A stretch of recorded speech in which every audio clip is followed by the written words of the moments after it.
Jeremiah 23 and Hoods. We're going to be listening to a tape. I'm just going to play it right quick. You guys listen up. This is a freebiblecommentary.org. So you're going to hear me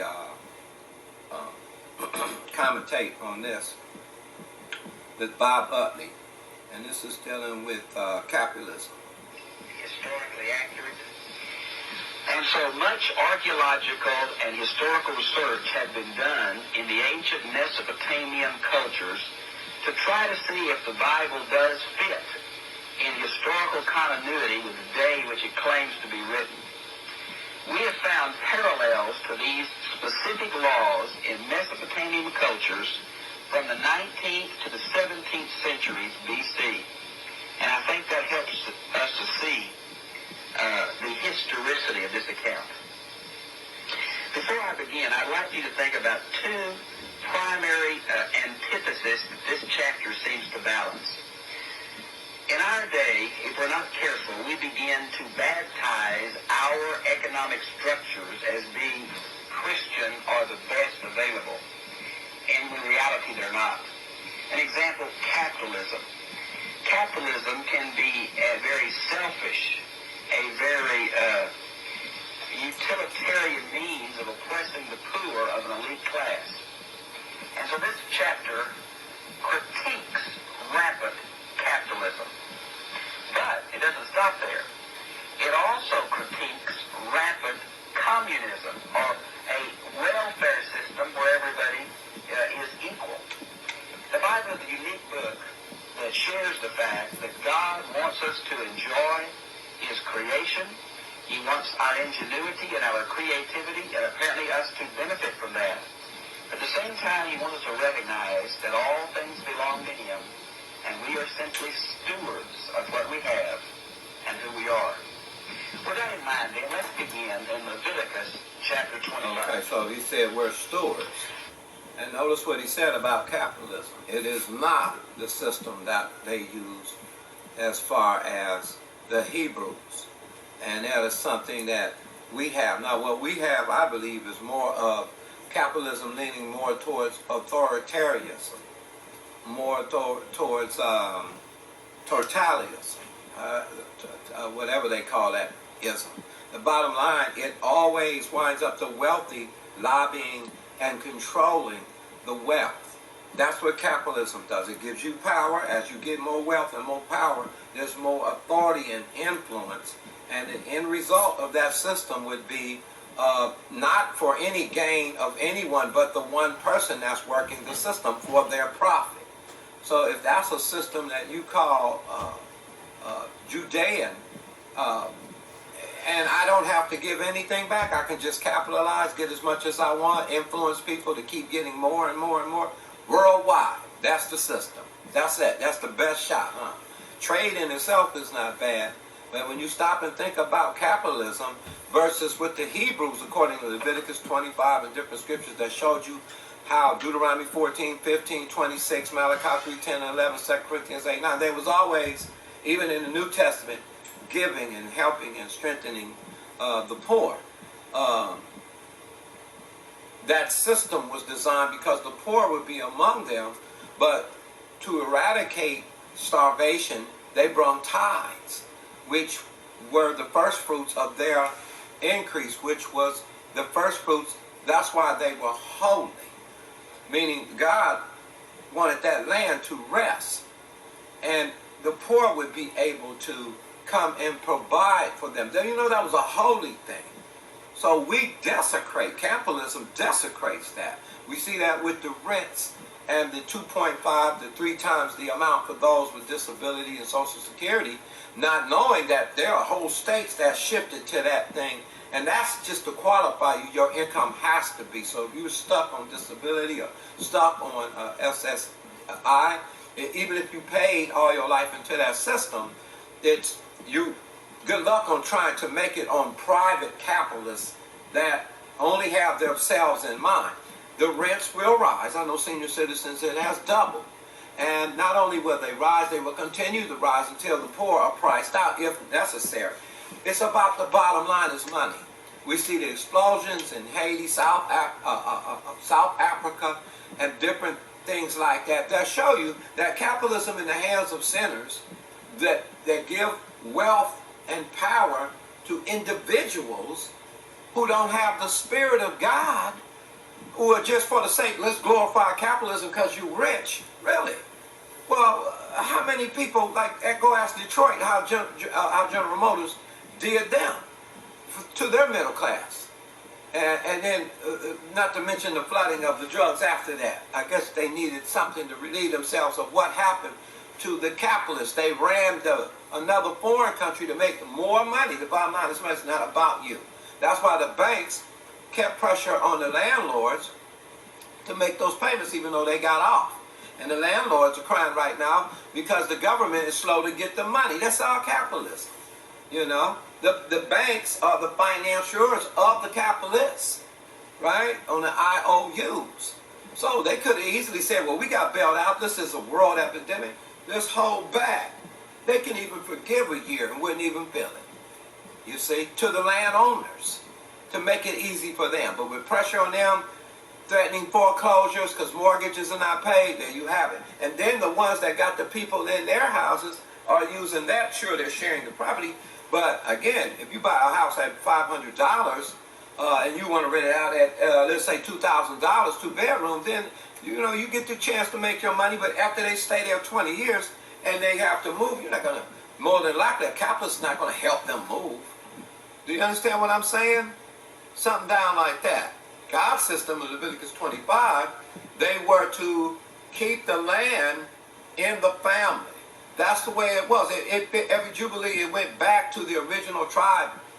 And the owners would stay in each tribe, that land, no matter what debts was on that property.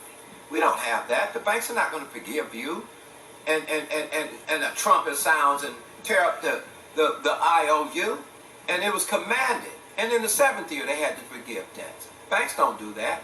So banks run capitalism. Capitalism is about the bottom line, is making money. Wall Street, etc.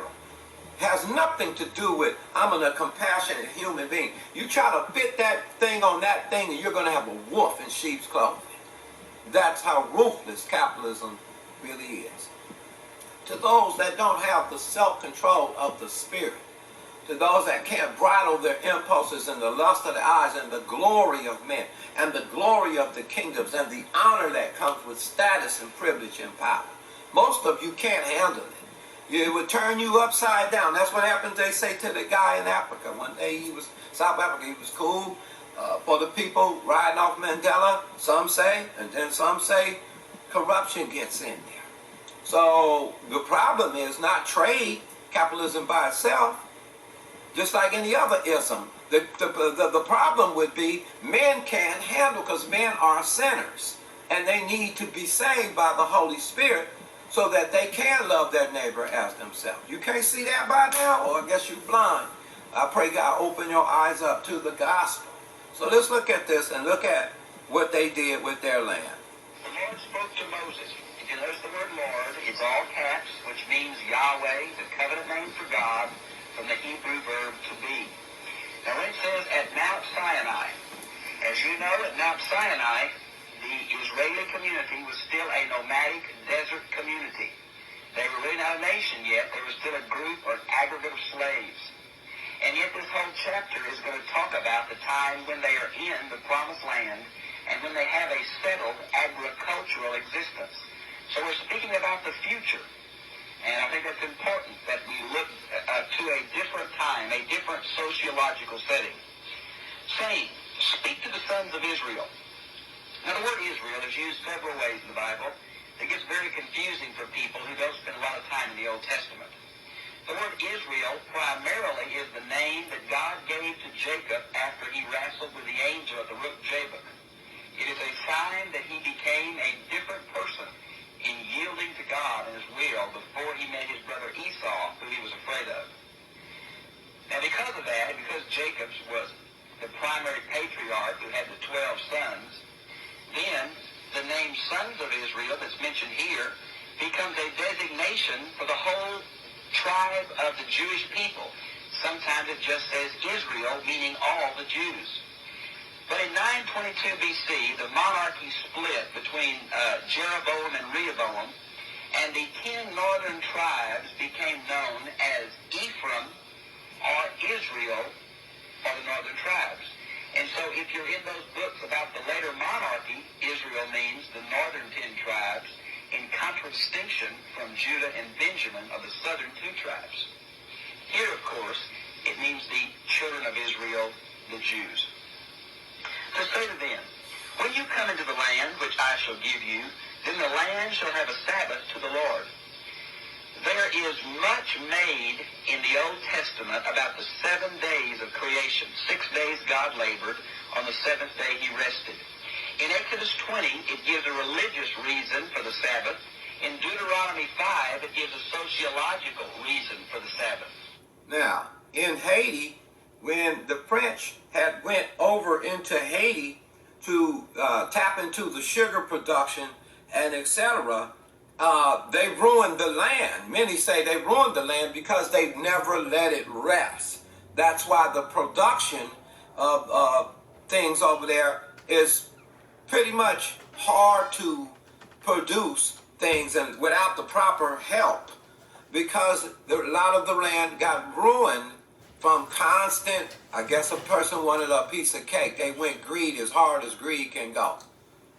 And basically, just to give you something about the land and capitalism.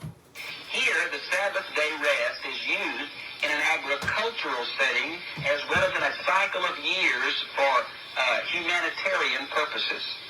It continues. Notice humanitarian. 6 years you I guess shall that's a sow liberal. the That's field, a social 6 years gospel. you shall prune your Would you call that a Marxist gospel? What would that be? Communist gospel? What? What would you call that? vineyards and gather in its crops. But during the 7th year the land shall have a Sabbath rest, a Sabbath to the Lord. You shall not sow your field nor prune your vineyard. I think there are possibly 5 implications involved in the Sabbath year rest. Number 1, it shows that God is the owner of the land. You might want to see verse 23 where it says, "For all the land is mine." That reminds me of Exodus 19:5, wherein God, speaking of the Hebrew nation, he says, "You are a particular treasure among the peoples, for all the world is mine." This is a focusing down of that in the promised land. But in reality, everything that is belongs to God. And this is a way of showing that. And we're Now, stewards. another thing I think is important, this is a good agricultural procedure. Today we have crop rotations and fertilizer supplementation, but they did not have that very much in the ancient world. Now, this is much like, I think, the food laws in the Old Testament. Many people see them as for health purposes. I see the food laws primarily for religious purposes that might happen to have some supplementary hygienic purposes. The same is true here. Basically, this is a religious institution. It may supplementary have good agricultural procedures built into it, but the primary purpose is not for good agriculture. It's for religious purposes. Number 3, it shows a trust in God's care and provision on a regular basis. They're not going to be able to sow or reap in these years. They're going to have to depend on God. Okay, number 4, it forces them to revert to the simple, nomadic kind of lifestyle that their ancestors participated in their wilderness wanderings as they left Egypt. As they go back to this more simplistic lifestyle, they get back to their religious roots, and the great movement Not a lavish lifestyle. is the Exodus. Not a lavish. 5, it was a test of obedience. It's very hard for those farmers to let that field lie. Very hard. Because we want the profits. We want that harvest. Here in America, we'd have almost have a stroke if they told us we couldn't touch our profits for a year. And it goes to the poor. Is in italics. It'd be socialist. Italics appears in your translation. You know what they would it's say. Trying to say it's not in the Hebrew text, but it is supplied for an English reader to catch the gist of the Hebrew text of the land for food. This means that even large estates or landowners could not fence their land off. Now, even in normal times, Jews agriculturally did not reap to the corners of their field. They left the gleanings for the poor. You might want to see the book of Ruth. all the land belongs to all the people. And anyone could go anywhere and eat the produce that naturally grew. You know how you can't clean a field No completely, fences. and next year there's some seeds that Is America set up like that? No. But where the grapes appeared, Developer anybody could built come a in and eat fence. those grapes that year because they were holy to the Lord that year. It's a way of signifying that the people are holy because all of them participate in what's available. Deuteronomy 15, Now, listen, verse 8. Deuteronomy 14. You were also to count off 7 Sabbaths of years for yourself, 7 times 7 years, so that you have the time of 7 Sabbaths of years, namely 49 years. And then in verse 11, the title of this is going to come, the year of Jubilee. Now there is much misunderstanding about exactly how the 7th Sabbath year and the year of Jubilee are connected. Some see the 49th year as the 7th Sabbath, and the next year, the 50th year, as the year of Jubilee. But it seems very hard for me to believe there's 2 fallow years together. I probably, in my understanding, see them being together in being the 49th year was not only the 7th Sabbath year, but also the year of Jubilee. There's been some theoretical postulation that maybe there is a specific year that only lasts 49 days, beginning at the Day of Atonement, which is the 7th month. Now, this is said to be a year that gets the calendar back on schedule. We have something like that in our February 29th. So every 50 years, the Jews might have had a special short year that got the festival calendar back on track as a seasonal thing. We're just not sure about that. Now, notice what it mentions in verse 9. Then you shall sound the ram's horn abroad on the 10th day of the 7th month, on the Day of Atonement, you shall sound the horn all through the land. Now, the zofar, or shofar, is a ram's horn. When I was in Israel, I tried to buy one, but they were so expensive. They're a certain horn of a certain animal. It's done by hand. They're very hard to blow, but they became traditional sound for bringing in certain feast days. The Day of Atonement, you might want to see the 16th chapter of Leviticus, is the only set fast day in all of the Old Testament. The ritual is very involved with the high priest and the different offerings and sacrifices, the goat for Azazel, and on and on. It is a day when Israel corporately repents and offers sacrifices collectively for the people, except for those who sin intentionally. Now, by the way, the word Jubilee is going to appear in verse 10. Let me just read it. You shall thus consecrate the 50th year and proclaim a release throughout the land, through all its inhabitants. It shall be a jubilee for you, and each one of you shall return his own property, return to his own property, and each of you shall return to his own family. Now, there's been much discussion about the etymology of the term jubilee. In Hebrew, it seems to mean a protracted noise, and came to be identified with the blowing of a ram's horn. But that etymology is not for certain, because the Septuagint translation, the Greek translation, makes it mean release. And you see that word is also here in verse 10. Exactly what it means, I don't think we know. But obviously it's a special holiday that has to do with the 49th year, or the small year, or the 50th year. We're not sure which. Now, it says a release. Back in Isaiah chapter 61, verse 1, this is one of the prophecies that relate to the Messiah. He should announce a release to the captives. It's also fulfilled in the life of Jesus in Luke chapter 4, verses 18 and 19. So you might want to see that as a messianic typology in this chapter.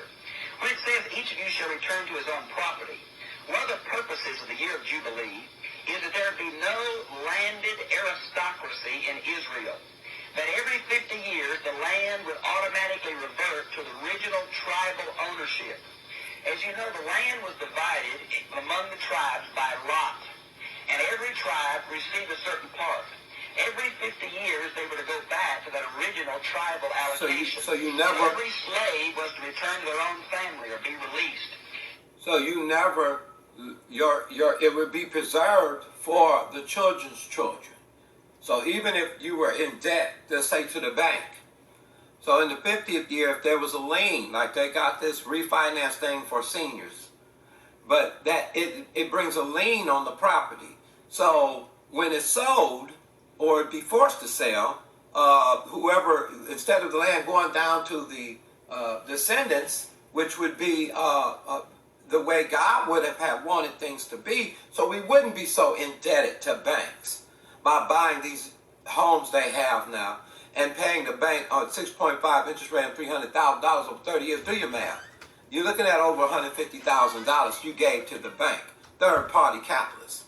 Bottom line is, yes, the land stayed in its inheritance. So Hilton Head, where we know it to be, beach, in the East Coast, that belonged to black people at one time, would go back to black people. That's how our society would be Judean Christian values. You can say, to look at what the Hebrew system came in, God did not want people to get plundered through an intimate domain and lose their land. Do you hear what I'm saying? If that's where they were, that's where they are. Or come in through colonies or whatever else, coveting other people's stuff that God gave them. This was the humanitarian purpose, to help the debtors get a fresh start, and not to develop a rich class and a poor class among the people of Israel. And I think you can see the purpose. And we see the rich and poor class divided. The land laws were blown out. We see Micah 1:2 talks about devising on your bed how I'm going to take your brother's house. We see them capitalizing, foreclosing, putting their brothers out, taking stuff more than what they needed, instead of trusting God, working the land in spite of God telling them not to.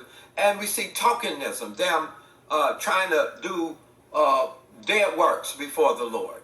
God was very serious about the land going back. That's why it was so evil of Jezebel to kill this young man and take his land and give it to the king. That's what a king would get you. You'll be serving the king. And that was a curse to Jezebel, because she killed the man to take the land that belonged to his kids. What have we done in the United States through capitalization with land right now? What have we done to those that have paid into the systems and might be on disability or SSI right now? You know, they can't move somewhere unless they make 3 times the amount of what they make, because what they make barely would cover probably a 1-bedroom. But they can't get in there because they don't make 3 times the amount, 2.5. All you got to do is go rent somewhere in Las Vegas right now, or rent in California, and see how far you get on SSI getting your own place. That's over with. The subsidized listings and things like that, this is how ruthlessly we deal with real estate. They're full. You'll be waiting 10 years to get you some help. So land and people having ownership was important. That's my point. In Numbers 36:9, we have the idea about returning to our own family. In Isaiah chapter 5, verse 8, we see that a rich class did develop in Israel that tried to put land to land and vineyard to vineyard and caused great problems, as it has in every country in the world where greed has dominated human need. Now, so we see greed has dominated human need. That's the point right there. Capitalism with real estate, definitely. Notice what it mentions. Let's get down to verse 18 if I could. So you shall thus observe my statutes, keep my judgments, so as to carry them out, that you may live securely in the land. And chapter 26, verses 3 through 13, the blessings of keeping God's law are specifically delineated, and you might want to see that next chapter. The blessings for observing this would be that God would provide peace and security in the promised land. And we see clearly that was not kept. You look at the book of Amos, the settings were that the brethren were getting rich off the brethren, loans and IOUs and seasoned properties. And Micah 2:1-2, he came along, Amos prophesied to them, the righteous are sold out for a bribe, for a pair of shoes. It was all about ivory beds, laying up, rich the men's, women wanting demands of more, covetous, pride of life, greed. All of that had dominated the culture. And then they went into captivity. So where are we in the United States? Where are we in the church in the light of these land laws? God